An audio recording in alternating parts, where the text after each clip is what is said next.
여러분들이 사랑하는 여러분들의 자녀, 날마다 순간순간 생각날 때마다 어떻게 지내고 있는지 그저 기도 하나님을 의지하고 날마다 기도하는 참 사랑스러운 여러분들의 자녀들을 생각할 때 제가 한 가지 질문은 좋은 추억, 다시 말하면 자녀를 생각할 때 지난날에 즐거운 추억이 생각나시는 게 지금 있으십니까?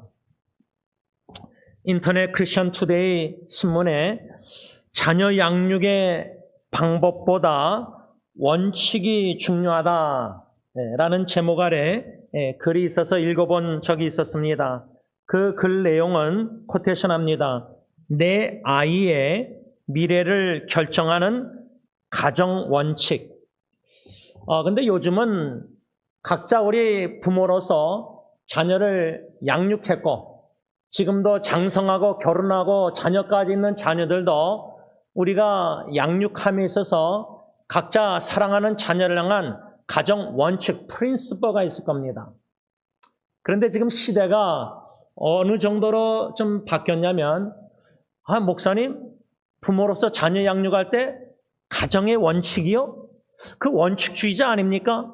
이 원칙주의자라는 말이 부정적인 의미를 느끼게 생각하게 만듭니다. 그러나 우리가 성경 말씀에 자녀를 양육하라는 원리, 원칙, 성경적인 원리, 그 원칙을 가지고 우리가 자녀를 그 뼈대를 가지고 양육할 책임이 있습니다. 그 인터넷 기사의 저자가 무엇을 말했냐면 우리 부모가 자녀를 양육함에 있어서 프로페셔널, 전문가가 돼야 한다. 그런데 저는 비전문가인데요. 그래서 끊임없이 배워야 한다는 겁니다. 왜 배워야 되냐면요. 우리 자녀가 이미 40, 50 다 장성해서 컸는데, 그런데요, 여러분들이 살았던 1940년, 50년, 60년, 70년대 하고요, 지금 2024년 시대에 자녀들이나 특별히 여러분들의 손주들은 변화무쌍한 이 시대에 살고 있습니다. 그러니까 변하지 않는 원리, 원칙, 진리의 말씀을 변화무쌍한 시대에 살고 있는 자녀들, 후손들에게 지혜롭게 적용해서 가르치고 양육하고 어떻게 방법이나 모든 걸 배워야 되는데 우리가 원리, 원칙은 알고 있는데 이 방법이 어떻게 될지 막막할 때가 솔직히 많습니다. 저도 딜런일이 예언이 양육하면서 지금도 다 장성하고 이제 독립하고 결혼도 하고 했지만은 이제 이 시점에 와서 이렇게 장성한 자녀들, 이 시대에 어떤 유혹과 미혹과 생활화 방법이 인터넷도 여러분들은 카카오톡 까꿍을 좋아하지만 요즘 아이들 카톡 안 합니다. 그래서 제가 그것도 신문기사에서 보고 요즘 젊은 세대가 제일 많이 쓰는 인터넷 앱이 카카오톡, 페이스북 이런 게 아니라 인스타그램이라고 합니다. 근데 여러분 인스타그램이 지금 뭔지 모르시는 어르신들도 있을 거예요. 그래서 제가 자녀들과 사진 찍은 것들을, 옛날 사진들을 인스타그램도 사진 올리면 안 봐요. 얘네들이 잘 안 보는 것 같아요. 딜런 예리 예언이 뭘 보냐면 인스타그램의 스토리, 이야기라는 그 짧은 거기 동영상을 봅니다. 그래서 이젠 가정사역도 자꾸만 배워가면서 우리 자녀 후세대, 얘네들의 시대에 맞게 어떻게 다가가서 어떻게 대화하고 어떻게 소통하고 그냥 계속 잔소리 그게 아니라 어떻게 그 마음에 있는 얘기를 끄집어내서 아빠에게 엄마에게 질문하고 전화하고 연락해서 물어보고 신앙도 물어보고 이런 대화 소통을 이어갈까 자꾸만 배워야 됩니다. 연구해야 되고 배워야 됩니다. 저의 방법은 인스타그램 스토리에 아이들의 어릴 때 사진들을 틈틈이 매일 나눕니다. 그만큼 사진을 많이 찍어놨고 또 가정일기를 지난주에 계속해서 이렇게 더하고 추가하니까 이젠 거의 2000페이지가 됐습니다. 제가 죽으면 얘네들이 그 한국어로 쓴 거 다 읽겠습니까? 아니죠. 그러나 그 스토리 우리 가정 이 사역을 할 때요. 부모들아 너희 자녀를 노엽게 하지 말라는 이런 제목 아래 우리가 마지막 오늘 말씀을 받을 때 가정의 스토리 이야기를 우리가 창조하고 만들어가는 작가가 돼야 됩니다. 우리 부모들이. 그래서 오늘부터 집에 가서 여러분 어떻게 내 아들, 내 딸, 내 며느리, 내 사위, 내 손주들 어떤 아름다운 이야기를 주님 안에서 만들어 가야 될까? 그것만 생각해도 기쁘고 흥분되지 않습니까?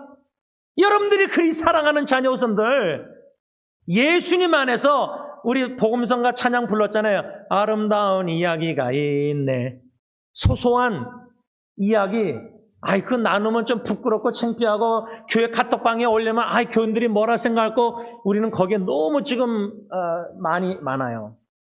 근데 진정한 카카오톡이라는 공동체 카톡방에서도 프릴리 주님 안에서 아름다운 이야기를 서로 나누면서 또 슬픈 이야기도 기도 제목도 같이 마음껏 나누고 좀 뭔가 마음의 여러 가지 벽들을 인간이 만든 원리 원칙을 무너뜨리고 성경적인 하늘나라 공동체의 원리 원칙을 추구하는 사랑의 원리를 추구하는 그냥 목사가 그냥 조금이나마 발버둥 치고 있는 겁니다. 강덕상에서 발버둥 치고 카톡 이메일로 발버둥 치고 그런데 인간의 힘으로는 굳어진 게 깨지지가 않습니다. 이 자기의 원리 원칙에 제한된 그의 신앙 모든 자녀에 관한 관점들이 벗어나질 못해요. 그건 저도 마찬가지입니다. 1세대 분들은 더 하겠지만 저도 이젠 1.5세로서 딜런 예리뿐만 아니라 얘네들이 이제 앞으로 결혼해서 애 낳으면은 손주들 어떻게 제가 다가와서 어떻게 해야 될지 제가 아이들 입장에서는 아빠는 구시대다. Old generation. 왜? 아직도 카카오톡 쓰니까 까꿍. 그래서 제가 아이들에게 다가가려고 몇 년 전에 틱톡을 한번 시도해봤습니다. 틱톡. 이게 다 여러분들 무슨 말인지 어른들 잘 모르실 수 있는데 카카오톡 같은 겁니다. 지금 이 시대가요, 이 전화기 하나로요, 모든 걸 많이 다 합니다. 전화기로 YMCA 멤버십도 그냥 들어가더라고요. 전화 카드 가지고 들어가는데. 이걸로 계산하고 이걸로 버스 타고 이걸로 이제 시대가 엄청나게 변화됐는데 우리는 옛날 구식으로 바리새인처럼 원리 원칙주의적으로 자녀를 바라보고 생각하고 우리 자녀들은 마땅히 이래야 된다. 자녀들을 그 인간적인 바리새인처럼 전통적인 원리 원칙에 가둬둘 위험이 너무 많아요. 물론 성경적인 원리 원칙도 있죠. 우리 자녀를 향해서 부부관계에 대해서 제가 요즘은 딜런 제스카 결혼에 있어서 제가 책을 써서 영어로 다 번역해서 나눴더니 딜런이 4년 동안 그걸 읽고 이런 뭔가 어떻게 해서든 우리 여러 방법으로 자녀를 다가가려고 해야 되는데 다가가려고 하기보다 원리 원칙으로 자녀들에게 가르쳐서 이래야 된다. 딱 그것만 말하고 선생식으로 친구가 아니라 선생식으로. 근데 자녀들이 아빠 엄마 원리 원칙 기준에 미달 못하니까 실망하고 여러분 예수님이 하나님의 아들이 인간의 몸을 입고 이 땅에 오셨다 할 때 성육신이라고 할 때 인카네이션 우리 부모가요 예수님처럼 다 비우고 종이 돼서 낮아져서 겸손히 자녀들 위치에 내려가서 섬겨야 됩니다. 웬만한 하나님의 은혜 겸손 아니면 절대 우리 안 바뀝니다. 그렇게 안 합니다. 알면서 고집 핍니다. 그러니까 자식과 부모의 관계가 이 공간이 압록강처럼 너무 멉니다. 거리가. 친밀한 즐거운 추억이 없어요. 사진도 같이 찍은 것도 없고 좋은 일기 이야기도 나눌 게 없어요. 그래서 부모님 떠나고 나서 손주 자녀들에게 너희 할아버지 할머니는 이러신 분이었다. 스토리가 있어야 되지 않습니까? 좋은 아름다운 이야기 나눌 이야기가. 제가 잠언 17장 말씀 중심으로 우리 부모가 자녀들을 어떻게 양육해야 되는가 이것에 대해서 저는 고민이 많기 때문에 제 네이버 블로그 말씀 묵상 자녀 가정에 적용한 글들이 서치 엔진에 찍으니까 몇백 개가 나와요. 몇십 개가 거의 100개가 나와요. 그 중에 하나가 잠언 17장인데 세 가지로 이 잠언 17장 말씀 중심으로 어떻게 우리 부모가 자녀를 노엽게 하지 않고 분노하지 않게, 원한을 품지 않게 하고, 어떻게 성경적인 원리로 지혜롭게 잘 양육해서 아름다운 즐거운 추억을 가정에서 천국 문화를 만들어 갈 것인가. 첫째로 잠언 17장 2절에 근거해서 우리 부모들이 자녀를 양육함에 있어서 자녀들을 지혜로운 하나님의 자녀들로 양육해야 된다. 슬기로운 종은 부끄러운 짓을 하는 주인의 아들을 다스리겠고 또 형제들 중에서 유업을 나누어 얻으리라. 여러분, 종이 어떻게 자식의 유업을 나눕니까? 옛날에는 가정에, 우리 한국식으로 조선시대 보면 가정에 종이 있었잖아요. 노예. 그러면 아버지가 죽고 나서 재산을 나눌 때 자녀들에게, 맏아들에게 나눠주든지, 딸들은 적게 주든지, 하여튼 자식들에게 유업을 나누지, 종에게, 노예에게 유산을 나눕니까? 절대 안 나눕니다. 근데 잠언 17장 2절에 지혜로운 왕 솔로몬이 슬기로운 종, 지혜로운 종은 부끄러운 짓을 하는 주인의 아들, 내 섬기는 주인의 아들이 망난이에요. 그 아들을 지혜로운 슬기로운 종은 다스리겠고 또 형제들 중에서 유업을 나누어 얻으리라. 이야, 이게 어떻게 가능하느냐? 종이 그 정도로 지혜로워서 그래. 우리 모두가요, 주님의 종이에요. 종, 머슴이에요. 머슴. 도구예요. 도구. 주님이 오늘 설교를 통해서 아까 참회 기도 드릴 때 각자 우리 모든 사람들이 집에 가서 자녀들에게 혹시 내가 너에게 원한을 품게 하지 않느냐? 내가 너에게 상처 입힌 적이 있지 않느냐?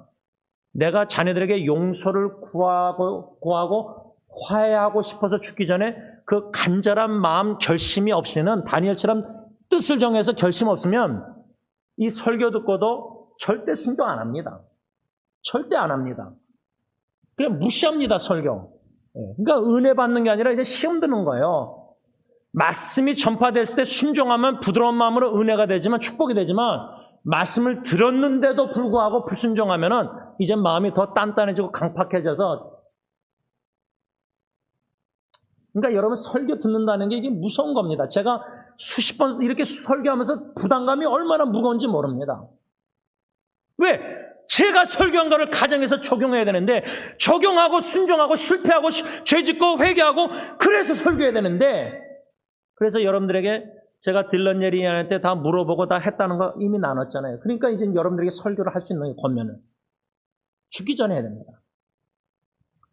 지혜로운 종은, 머슴은 주님의 말씀을 듣기 싫던 좋던 그 말씀을 듣고 주님이 너 오늘 내 종을 통해서 너에게 슬기로운 종이 되라. 그래서 하나님의 유업을 받으라. 가서 호세아에게 주님이 3장 1절에 호세아서 음란한 고멜 다른 남자를 계속 찾는 아내를, 가늠한 아내를 사랑하라. 왜? 내가 여전히 사랑하니까.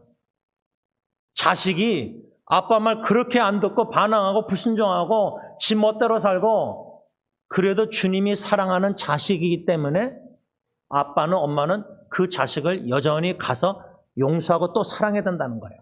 이게 여러분 웬만한 신앙 성숙함 아니면 못해요. 제가 제 장인어른이 죽기 전에 LA 얼반 병원에 또 입원하고 또 양로원 가고 또 준비하라 그러고 한 6번 되풀이했는데, 양로원에 계실 때 아내랑 찾아갔는데 제 아내의 여동생 처제, 얼마나 장인어른이 사랑하시는지 그 처제 집에 가서 냉장고에 쪽지, 장인어른 그 의사 쪽지를 봤는데 요만한 네모난 I love you because God loves you, 딱 그렇게 쓰셨더라고요. 하나님이 너를 사랑하니까 내가 널 사랑한다, 그거예요. 내 힘으로는 내 미운 오리 자식 말 안 듣고 반항하는 자식 사랑하고 싶지 않죠. 근데 주님이 여전히 호세아가 음란한 고멜도 사랑하듯이, 호세아에게 사랑하듯이 우리는 그냥 주님의 종으로서 주님이 사랑하는 자식들이기 때문에 우리는 사랑해야 됩니다. 사랑하기로 결심하고 주님께 매달리고 도와달라고 그러고 순종해서 헌신적으로 다가가서 어떻게 해서는 사랑 표현해야 됩니다. 제가 운전할 때마다 이찬수 목사님이나 유기성 목사님 설교를 많이 듣습니다. 그런데 지난주에 이찬수 목사님 한국 분당 그분 설교를 들었더니 감사라는 단어를 한문으로 풀었는데 제가 어떻게 이해하냐면 감사를 쏴라, 화살처럼 쏴라, 표시하라는 거예요, 표현. 근데 우리 1세분들의 유교 사상인지 옛날 그 자라난 문화 배경에 막 이렇게 표현하는 거. 여러분 자식 자랑하면 뭐 파출부인지 파풀인지 모르겠지만 이런 것도 뭐 잘 못하고 하고 싶어도 못하고 뭔가 억눌려서 자유스럽게 신앙생활을 못해요. 너무나 그게 많아요. 천국의 한 나라의 사랑 표현, 감사 표현이 마음껏 되는 거 아닙니까? 가정도 사랑과 감사 표현이 마음껏 해야 되지 않습니까? 근데 절제하는 게 미덕이라고 배웠어요. 근데 성경에 그게 어디에 써 있습니까? 예수님은 얼마나 사랑 표현하셨습니까? 낮은 자리에 내려가서 가늠한 창녀나 세리나 소외된 사람들을 얼마나 다가가서 사랑 표현하고 섬기고 다 표현했습니까? 내가 너를 사랑하노라.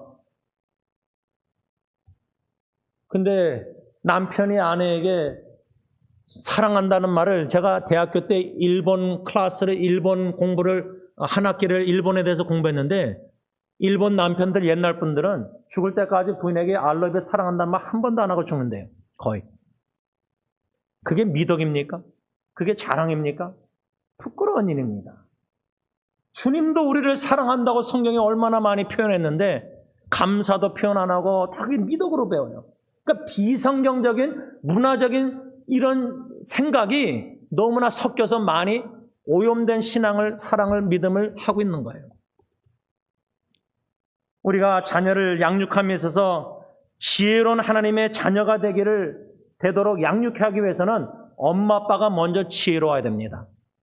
근데 미련한 엄마 아빠가 지혜로운 자녀를 양육할 수 있습니까? 우린 못하는데 하나님은 하십니다. 이게 바로 놀라운 은혜입니다. 둘째로 우리 자녀를 어떻게 양육해야 되느냐, 잠언 17장 6절에 근거해서 하나님의 은혜로 올바르게 살아가도록 우리 자녀를 양육해야 됩니다. 바른 길, 시대가 아무리 변할지라도 원리, 성경적인 원리, norm, 스탠다드, 기준, 우리는 그걸 생명을 걸고 지켜야 됩니다. 하나님의 말씀은, 원리는 이렇다면은 그 본질은 변함이 없습니다. 변화는 아무리 세상이 변해도 성경의 올바른 말씀, 올바른 원리, 올바른 십자가의 골고다의 길, 좁은 길, 고난의 길, 그거는 변치가 않습니다. 그건 타협할 수가 없습니다. 그러나 우리의 원리가 성경적인 것보다 전통과 섞여서 바리새인처럼 그걸 강조하고 믿고 그걸 자녀에게 투영해서 그렇게 하라고 자꾸만 자녀들에게 잔소리하는 거, 이건 바리새인 자녀도 바리새인 만들 위험이 너무 많습니다. 올바르게 살도록 우리가 그 길을 먼저 걸어가면서 자녀들에게 보여줘야 된다는 거예요. 마지막 세 번째로 잠언 17장 17절에 근거해서 우리 부모가 자녀를 양육함에 있어서 자녀들에게 친구 사랑과 형제 사랑을 가르쳐야 된다. 그 말은 부모가 내 형제, 내 자매, 내 친구들을 주님의 사랑으로 사랑하는 모습을, 본을 자녀들에게 보여줘야 된다는 거예요. 그래서 이 말은 예수님의 계명으로 말하자면 자녀를 어떻게 양육해야 되느냐? 엄마 아빠가 예수님의 계명대로 이웃을 나처럼, 내 자신처럼 사랑하는 삶을 보여줌으로 우리 자녀들도 이웃을, 형제자매 친구들을, 이웃을 사랑하는 자녀로 양육시켜야 된다는 거예요. 미워하는, 불평하는, 원망하는 자녀 말고. 근데 엄마 아빠가 자녀들 앞에서 식구들, 친척들, 뭐 남편, 아내 계속 불평하면은 자녀들이 엄마 아빠에게 배우는 거는 형제, 내 오빠, 언니, 형, 불평하고 원망하고 그것만 배우는 거예요, 자식이. 그러니까 여러분, 이 입에서 나오는 말이 얼마나 무섭게 능력 있는지 몰라요. 우리 자녀들이 이제 장성해서 컸으니까 다 이해하겠지, 철이 들었겠지. 자녀들에게 쉽게 함부로 말하면 안 돼요. 자꾸만 불평하는 소리만 계속하면 자식이 보고 배우는 게 부모에게 이웃사랑, 형제사랑, 사랑이 아니라 계속 불평, 원망하는 소리만, 이웃을 미워하고 견제하고. 여러분, 오늘 우리가 마지막으로 골로새서 3장 21절에 아비들아 너희 자녀를 노엽게 하지 말지니 낙심할까 함이라. 자녀들이요, 우리 미련한 부모로 말미암아 너무나 상처가 골맞어요. 여러분, 자녀들이 막 부모를 잘 섬기고 막 엄마 아빠를 너무 사랑해서 막 그렇게 잘하는 거, 그거 좋아할 일만 아니에요. 그 내면의 속사람 자녀들은요, 그 정도로 자녀들하고 어태치, 자녀들의 엄마 아빠하고 너무 의존적이라서 독립을 못해서 정신 감정적으로 여러 가지. 내가 죽으면 자녀들 얼마나 슬퍼하겠어요. 오히려 천국 가서 기뻐하고 감사해야 되는데, 여러분, 여러분들이 아무리 죄송하지만 7, 80, 90이 됐다 할지라도요, 진짜 죽기 전에 뒤돌아보면서 성경의 말씀을 받을 때 내가 자녀들을 제대로 지금 양육했는가, 하고 있는가. 자녀들이 엄마 아빠를 생각할 때 예수님의 아름다운 이야기 스토리가 많이 즐겁고 추모할 스토리가 있는가? 아니면 엄마 아빠를 바라보면서 자녀들의 마음에 안 좋은 이런 불평의 소리나 불만이나 아빠에 대해서 엄마에 대해서 그냥 이런 상처 이런 쓰라림이 많은가? 또 엄마 아빠가 원칙주의적으로 성경에 이런저런 거 막 얘기하고 가르치고 하는데 엄마 아빠는 그거 지키지도 않으면서 엄마 아빠가 욕심은 자기는 못 이루면서 나를 통해서 이루려고 하고 이런 뭔가 죄악된 어리석은 비성경적인 일들이 부모 자녀 관계에 너무나 많이 엉클어져 막 머리털처럼 엉클어져 있는 게 너무 많아요. 이건 인간의 힘으로 풀 수가 없어요. 근데 주님 안에서 가능합니다. 여러분 소망을 갖고요. 지금부터 죽을 때까지 우리 가정사역 자녀 양육함에 있어서 제일 급선무는요. 자녀들이 아니에요. 문제는 나예요.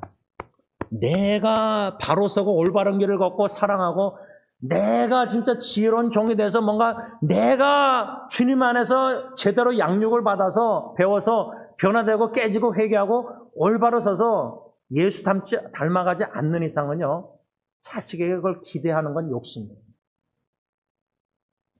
오늘 마지막으로 우리가 너희 부모들아 너희 자녀를 노엽게 하지 말라는 2차적인 설교 제목 아래 예배소서 우리가 이미 지난주일 시작한 6장 4절 하반절 오직 주의 교양과 훈계로 양육하라. 주님의 교양과 훈계로 자녀를 양육하라는데 이 말씀을 두 가지로 간략하게 나눠서 묵상하고 적용할 때 첫째로 우리 부모들은요. 자녀들을 주님의 교양으로 양육해야 된다 할 때 이 교양이라는 트레이닝, 이 단어 헬라어 의미가 자녀를 교육하라, 주님의 교육으로 교육하라, 훈계하라, 훈련하라, 징계하라 이런 포괄적인 의미가 있는데 저는 여기서 딱 한 가지만 묵상 적용하려고 하는데 잠언 22장 6절 마땅히 행할 길을 아이에게 가르치라 그리하면 늙어도 그것을 떠나지 아니하리라. 현대의 성경은 아이에게 바른 길을 가르쳐라. 그러면 늙어도 그 길을 떠나지 않을 것이다. 여러분 우리에게 소망이 뭐가 있냐면요. 그렇게 성경적인 원리 바른 길을 자녀가 태어나기 전부터 예수 사랑하심을 찬양하면서 뭔가 예수님의 사랑을 가르치려고 말씀과 여러 가지 삶의 섬김과 다 했다고 할지라도 자녀들이 예수님의 사랑을 잘 모르고 곁길로 삐뚤어 나가고 예를 들면 여러 가지 엄마 아빠 보기에는 신앙이 자녀들이 불안정하니까 마음에 차지 않아요. 보통 자녀 결혼시킬 때요. 제가 여러분들을 접하면서 느낀 게 내 자녀보다 자녀가 결혼할 배우자 사위감, 며느리감 볼 때 믿음이 신앙이 마음에 안 차는 거예요. 엄마 아빠가. 희한하죠? 자기 자식이 신앙이 믿음이 안 차지 않고 배우자가 며느리감, 사위감이 안 차는 거예요. 그러니까 내 자식은 신앙이 내 며느리 될 사람이나 사위 될 사람에 비해서는 내 자식이 그 정도로 내가 신앙을 잘 양육해서 괜찮다고 생각하고 내 자식이 결혼할 배우자가 거기에 못 미친다고 생각하는 부모들이 경향이 있더라고요. 그거 왜 그럴까요? 내 자식은 마음에 드는데 내 자식이 사랑해서 결혼한 배우자는 마음에 안 차는 게 왜 그렇죠? 이런 의문을 자문하면서요. 나 자신을 자꾸만 채찍질할 때 이 잠언 22장 6절, 내가 먼저 바른 길을 걸어가고 있는가? 이거는 매일매일 뒤돌아봐야 돼. 아침은 시작은 백지에 바른 길 걷고자 주여로 말씀 묵상하고 기도하고 하나님 이 길을 걷겠습니다 결심했는데 작심 3일 둘째 치고 작심 1시간 죄 짓고 하루 뒤돌아보면요. 올바른 길, 딱 곧은 길, 주님 말씀 걸어가신 길 걸어갔느냐? 저 같은 경우는 100% 매일 잠들 때마다 그렇게 못 걸어온 게 제일 먼저 들춰져요. 생각나요. 그런데 희한한 게요. 내 자식은 나는 그렇게 못 걸었지만 하루 그 길을 걷길 원하는데 말하면 외식이 되니까 말을 못하고 기도는 하게 되더라고요. 희한하죠? 내가 내 자신을 먼저 기도하고 그 길을 걷는 아빠가 되도록 거기에 우선순위 기도해야 되는데 그거는 짧게 기도하고 내 자식이 그 길을 좀 끝까지 잘 걷게 해달라고 기도해요. 그 말은 뭐냐면 저의 경우는 하나님 앞에서 내가 마땅히 걸어갈 주님 십자가 길을 걷는데 헌신해서 결심하고 그 길에 이건 발버둥 치지 못하고 나는 못할지라도 내 자신 그 길 원하는 거예요. 그건 욕심이에요. 신앙의 욕심이에요. 내가 그 길을 양육의 본을 보이지 못하면서 자식이 걷길 원한다는 거는 그럼 자식이 그 길을 지금 못 걷는다 할지라도 내가 바른 길을 늙을 때까지 죽을 때까지 끝까지 한 길을 신실하게 정도를 걸어야 되는데 무서운 게 뭐냐면 사탄의 역사가 내가 좌로나오나 치우치고 곁길로 가는 걸 모르고 나는 지금 올바른 신앙을 하고 있다고 착각하는 거예요. 이 병도 영적으로 암이 세포가 너무 강하니까 썩어져 있으니까 우리가 지금 거기에 중독돼서 내 자신을 회개할 필요성을 못 느끼는 거예요. 이게 급선무라고 생각합니다. 그래서 저는 이 주의 교양으로 자녀를 양육하라 할 때 이 교양으로 양육하다는 첫 번째 의미는 부모가 먼저 하나님께 말씀으로 책망받고 회개하고 징계를 받아서 고침을 받아서 주님의 바른 길을 걸어가면서 자녀를 그 길을 걷게 하라는 거예요. 여러분 성경에 장님이 장님을 인도하면 어떡하죠? 제가 여기 앞에 LCC 앞에 여기 시각장애인들 많잖아요. 희한한 게 팔짱을 끼고 걸어요. 둘 다 시각장애인이에요. 근데 한 사람은 이 지팡이가 없고 한 사람은 지팡이가 있어요. 그 말은 뭐죠? 지팡이가 없는 사람이 좀 더 잘 보이는 거예요. 감각이. 그 사람이 앞장서고 옆에 있는 사람이 이 지팡이 하는 사람이 더 안 보이니까 이 지팡이 없는 사람을 팔짱을 끼고 같이 끌려가요. 같이 가요. 엄마 아빠가 장님이에요. 잘 안 보여요. 근데 엄마보다 좀 더 잘 보여서 지팡이 없어요. 근데 엄마는 지팡이 짚고 영적으로 장님이라서 남편을 이렇게 팔짱 끼고 걸어가는데 자식들에게 이 길을 걸어가라. 계속 원리 원칙적으로 가르치고 막 강조하고 이래라 저래라 주일날 뭐 이래라 저래라 교회 가라 성경 읽어라 기도하라 거짓말하지 마라 사랑하라 막 계속 강조해요. 그것밖에 자녀 다가갈 수 있는 방법을 몰라요. 배우질 않았으니까. 배우려고 하지도 않으니까. 노력을 안 하니까 부모가. 죽을 때까지 노력해야 되는데 이 정도면 됐다고 생각하니까. 여러분 장님이 장님을 이끌면 어떻게 되죠? 같이 구덩이가 파이면은 거기에 넘어서 빠져요. 사진에 인스타그램, 페이스북 비디오 보면요. 전화기 이렇게 보다가 핫쏘고 빠지는 사람들 많이 나와요.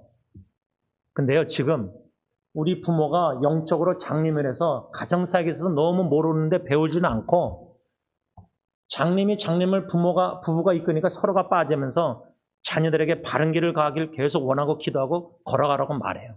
권면하고 있어요. 이게 얼마나 우스운 일입니까?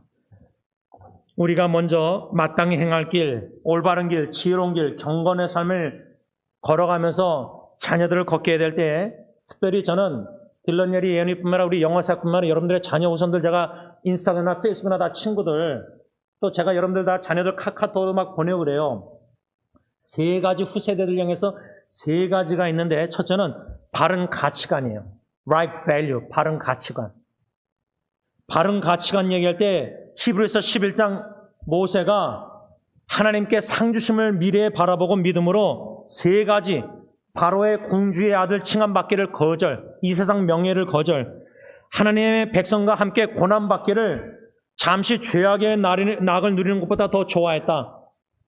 그리스도를 위하여 받는 수모, 그것이 애굽의 모든 보화를 보다 더 큰 재물로 여기는 이런 성경적인 올바른 가치관을 내가 부모가 먼저 가지고 추구하면서 우리 자녀들에게 결혼할 때 배우자를 볼 때 어떤 가치관을 저는 강조했냐면, 딜런 예리 예언이 너의 미래 와이프나 남편들은 인격을 봐라, 성품. 그게 저의 가치관이니까.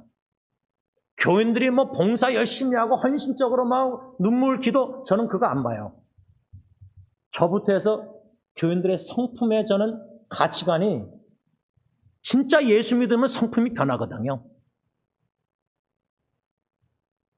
예수 믿고 성품 안 변한다면은 진짜 저는 제대로 예수 믿는다고 생각 안 해요.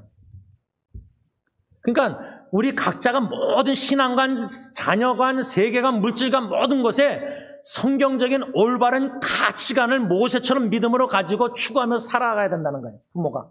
그래서 자녀에게 그걸 나누어서 가르쳐야 된다는 거예요, 양육해야 된다는 거예요. 둘째로 제가 중요시 여기는 clear purpose, 뚜렷한 목적관. 지금 부모들이요, 인생을 지금 8개월 지나가는데 하루를 살면서 뚜렷한 목적관이 없어요. 죽을 때까지 하나님이 주신 사명과 목적을 가지고 목적에 이끌림을 받는 믿음 신앙생활을 해야 되는데 그냥 사는 거예요. 그냥 신앙생활 교회 나가고 다 성경 읽고 다 하는 거예요. 사업하고 뭐 다 해요. 삶에 하나님이 주신 목적을 가지고, 뜻을 가지고, 열정, 패션을 가지고, 이거는 은퇴 없이 죽을 때까지 생명을 호흡이 닿을 때까지 해야 되거든요. 예를 들면 찬양 사역에 있어서 호흡 있는 자는 여호와를 찬양할지다, 시편 150편 6절. 그러면 장울사람처럼 양론에서 죽을 때까지 찬양하면 돼요. 그게 목적이에요, 삶의 목적. 저는 죽을 때까지 말씀을 주야로 묵상하면서 나누는 게 제 삶의 목적이에요. 컴퓨터 앞에서 계속 성경 보면서 그러고, 비가 오나 눈이 오나 그냥 그거예요. 팬데믹을 통해서 오히려 다 2차적이고 비본질적인 덜 중요한 걸 다 없애고 여기에 초점을, 그러니까 인생을 지나가면 갈수록요, 여러분 100마일 뛸 때 이런 목적 골라인을 보면은 그게 더 뚜렷하게 보이잖아요. 근데 나이가 들면 들수록 하나님이 주신 사명과 목적가 이게 더 뚜렷하게 보여서 거기에 생명이, 시간이 없으니까, 지금 건강도 이제 허락할 날이 얼마 안 남았으니까, 이제 교회도 이제 나오지 못할 날이 분명히 양론에 갈 날이 오고, 세월 지나갈수록 하나님 앞에서 나의 인생의 존재의 목적관이 뚜렷해야 되는데 그냥 블러리, 너무 블러리해요. 뚜렷하지가 않아요. 그러니까 목적 없이 하루하루를 사는 거예요. 그러니까 막 여기 열심히 하고 여기 열심히 하고 이거 하고 막 시간을 막 우선순위 목적 가지고 딱딱딱 해서 살아가야 되는데, 가정, 제가 딜런 결혼할 때 너가 이제 앞으로 목사가 될 거면 부인이 이제 목사 사모가 되는데, 너는 그냥 한 가정의 남편이 아니라 주님의 종의 목적을 가지고 아내를 양육해서 주님의 나라, 하나님의 나라를 위해서 목적 가지고 살다가 죽어야 되는데, 부모가 그걸 안 보면 자녀를 그렇게 양육 못하죠. 나눌 수가 없죠. 장님이 장님을 이끄는 건데. 그러니까 이 뚜렷한 목적관을 내가 엄마 아빠로서 가지고 있느냐. 마지막 세 번째는 영원한 인생관을 가져야 돼. 영원한 인생관.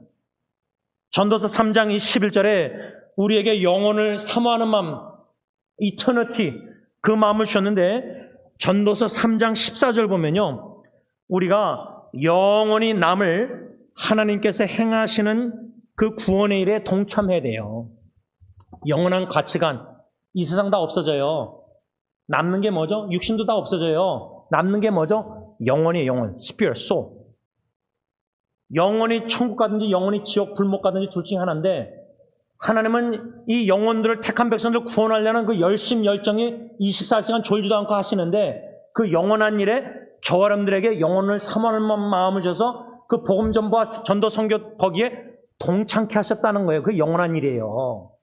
그냥 교회, 한 교회 개척, 교회 이게 아니라 하나님의 나라를 위해서 엔센하든 인도든 구아테말라든 필리핀이든 몽골이든 캄보디아든 이 모든 시나라든 동남아시아든 또 국내의 모든 후원하는 현지 우리 EM 선교사들, 캠프 사역자들, 이 영원 구원은 하나님이 하시는 영원히 남을 일이에요. 다 없어져도. 거기에 저와 여러분들이 빌립보 교회처럼 동참한 파트너십 기회를 얻었다는 거예요. 이번에 엔세나다 선교사에게 LA 비전교회가 저희 교회의 큰 벤처를 빌려가서 또 우리 교회 3분이 가셨는데 엔세나다 청소년배 가서 막 그 부엌에서 섬기는 분들 사진 올린 거 LA 비전교회예요. 엔세나다 연합 여러 작은 교회가 수련회 못하는데 여러 교회들이 연합해서 할 때 LA 난가주에서 승리교회 LA 비전이 연합해서 후원하고 돕고 이게 하나님의 나라 위해서 얼마나 아름다운 거예요.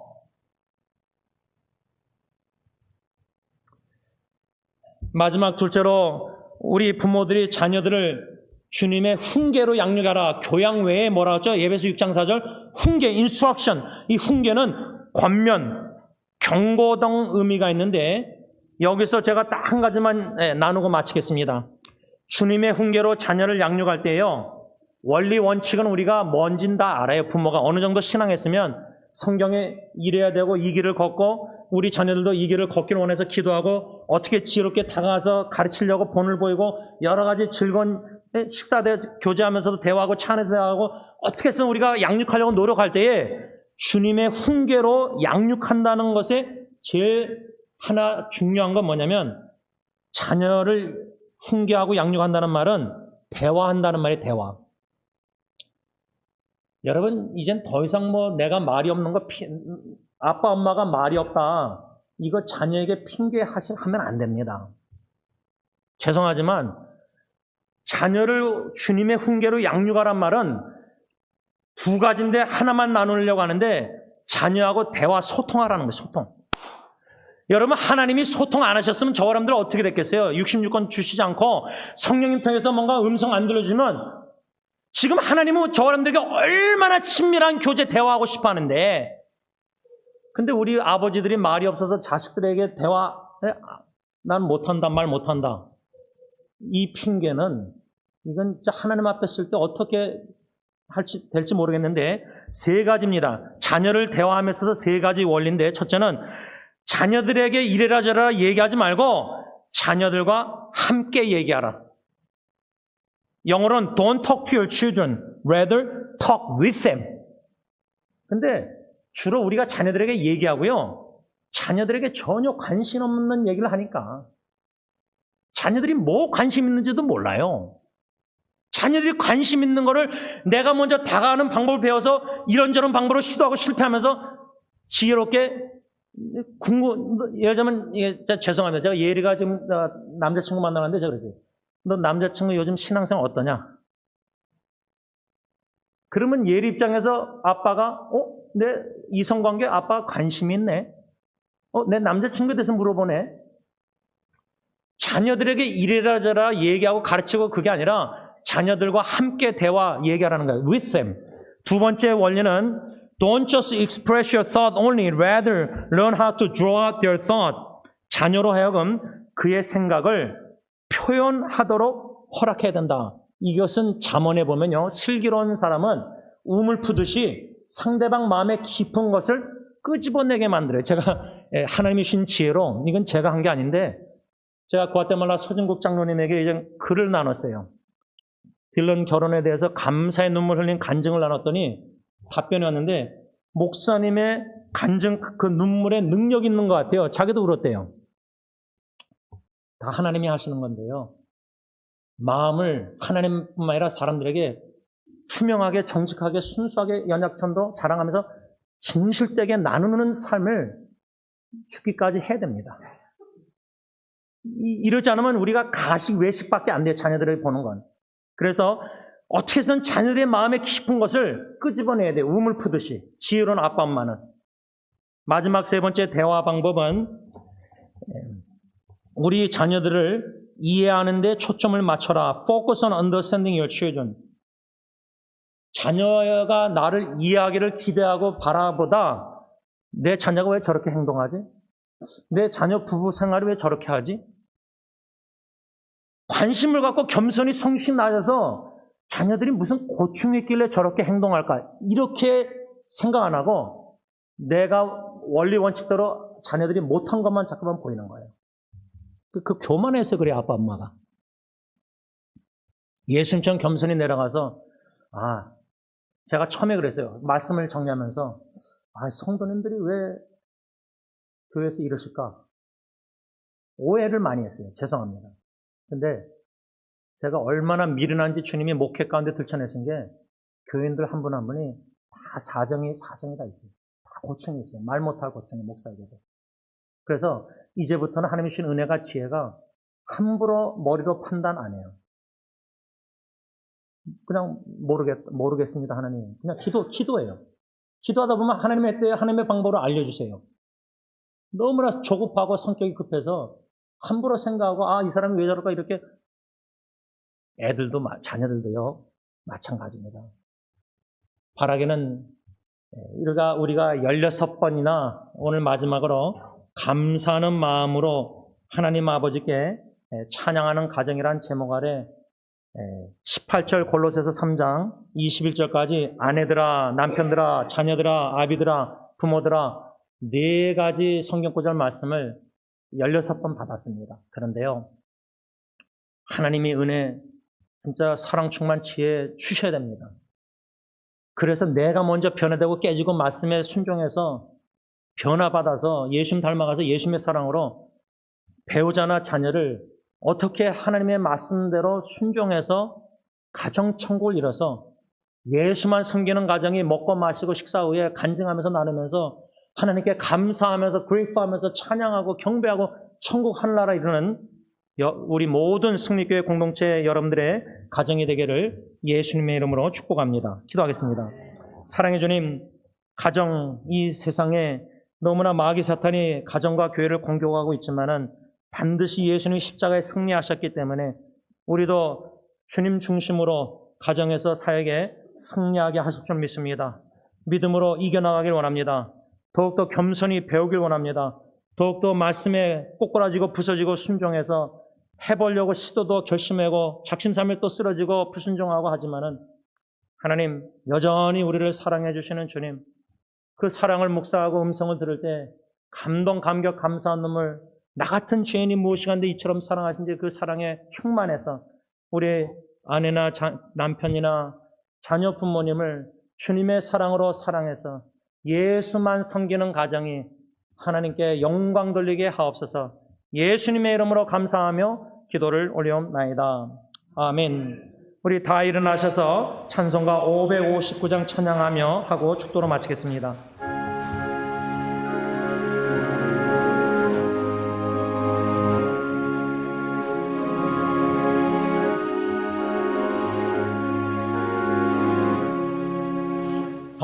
사천의 봄바람 불어일고 하나님 아버지 모셨으니 믿음의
호세아에게 음란한 아내를 가서 사랑하라는 주님의 말씀. 주님은 신부된 교회가 영적으로 가늠하는 가운데서도 여전히 사랑해 주시는 주님인 줄 믿습니다. 그 주님의 여전한 신실한 사랑을 깨달아 알아갈 때 감동감화 교통 가운데 우리 마음이 부서지고 깨지고 그 사랑에 녹아져서 부드러워지게 하시고 겸손하고 낮아지게 하시고 그 사랑의 물결이 우리 마음에 더욱더 마음병에 충만해져서 가정을 사랑하지 않고는 견딜 수 없는 마음, 내 인간적인 세상적인 마귀적인 사랑이 아니라 성경적인 주님의 사랑으로 우리 가정 식구들을 사랑하여 예수만 섬기는 가정으로 변화되어 주님께 영광 돌리기를 원합니다. 주님 은혜 베풀어 주시고 사랑에 충만하게 하시고 말씀으로 계속 책망해 주시고 훈계해 주시고 교양으로 교훈해 주시고 대화해 주셔서 순종하시는 우리 모두가 되게 하여 주옵소서. 이제는 우리 주 예수 그리스도의 십자가의 그 은혜와 독생자 예수님을 이 땅에 보내신 아빠 아버지의 그 크신 사랑하심과 성령 하나님의 교통하심이 예수님만 믿고 모시고 자랑하는 가정 세우는 데 헌신하는 모든 우리들과 주님의 몸된 교회 위에 이제부터 영원토록 함께 있을지어다. 아멘.